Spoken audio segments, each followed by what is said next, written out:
Senator from Louisiana. Thank you, Madam President. I want to spend a few minutes first, Madam President, talking about Russia. To get respect, you have to act respectfully. To be taken seriously, you have to act seriously. We know that. It's a matter of common sense. President Putin in Russia is not acting with respect toward the United States of America or President Trump. President Putin is not acting seriously.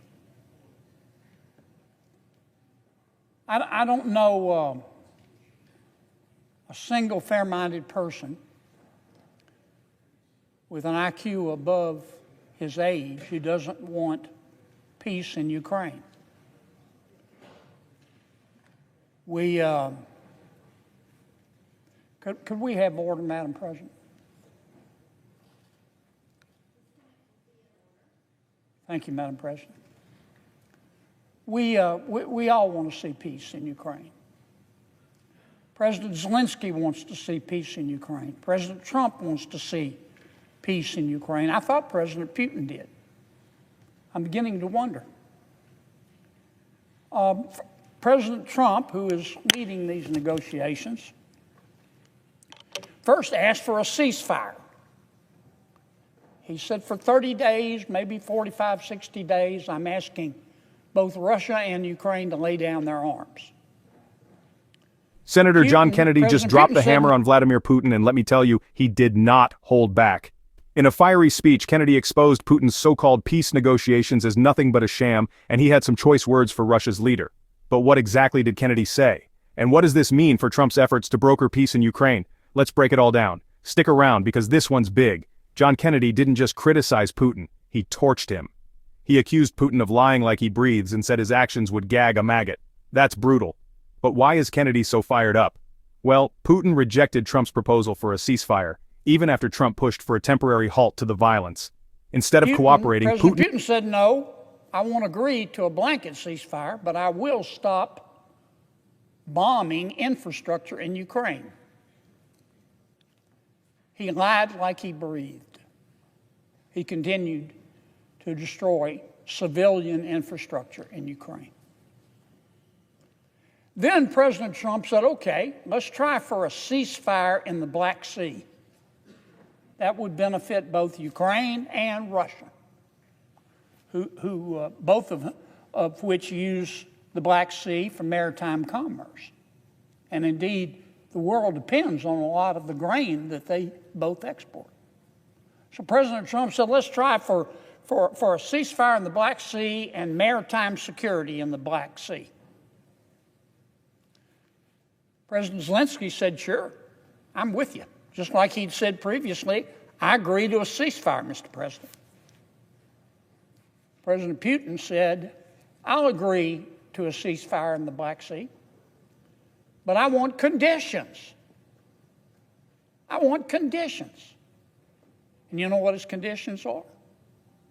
To have the United States of America remove the sanctions on the Russian economy. Instead of cooperating, Putin doubled down on his attacks against Ukraine. Kennedy's message was clear. If Putin wants respect, he needs to act respectfully. And right now, that's not happening. So here's what went down. Trump suggested a simple 30 to 60-day ceasefire. Just a pause. But Putin rejected it outright.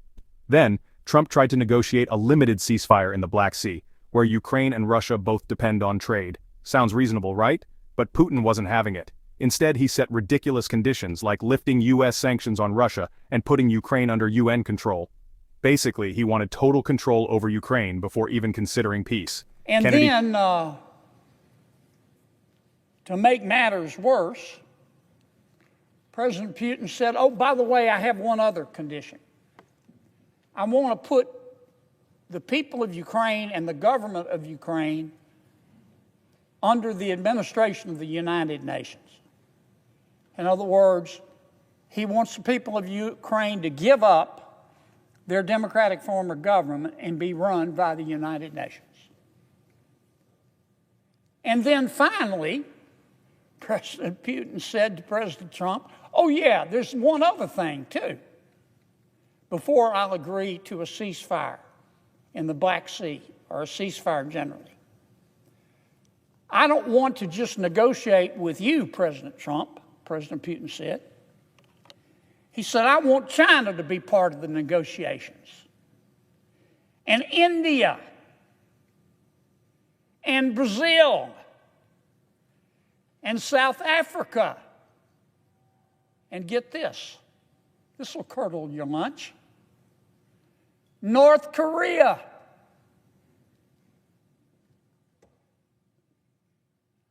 Mama Gump said that stupid is as stupid does. Peace. Kennedy called it out for what it was, a power move, not a peace offer. And get this, Putin wasn't just asking for a deal between Russia, Ukraine, and Trump. Oh no, he wanted China, India, Brazil, South Africa, and even North Korea involved. Yes, you heard that right, North Korea. Kennedy roasted this idea, comparing it to something straight out of a joke book. His point? Putin isn't serious about peace. He's stalling, manipulating, and testing how far he can push. And if you're enjoying this breakdown so far, take a second to hit that subscribe button. We're covering stories the mainstream media won't, so make sure you don't miss out. This is a big moment for Trump. He's been pushing himself as the dealmaker who can end the war in Ukraine. But Putin is making it impossible. If Trump gives in to Putin's demands, he'll look weak. If he walks away... President Putin is not interested in peace. President Putin thinks President Trump took the bullet train to Chumptown. President Putin, I can tell you how I look at this, and I think how most Americans look at this situation. I think to myself, my mama didn't raise a fool, and if she did, it was one of my brothers. I see what Putin's doing. He's not serious here. I would take that back. I would firmly suggest to President Putin, if you want peace, stop treating President Trump and the American people like a bunch of chumps. Stop it.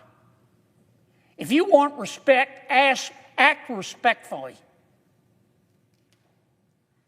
If you want to be taken seriously, act seriously. Because his conduct toward President Trump's hand of peace has been despicable. It would gag a He'll look maggot. weak. If he walks away, peace talks collapse. So what's the next move? Kennedy's speech signals that some Republicans are getting fed up with Putin's games.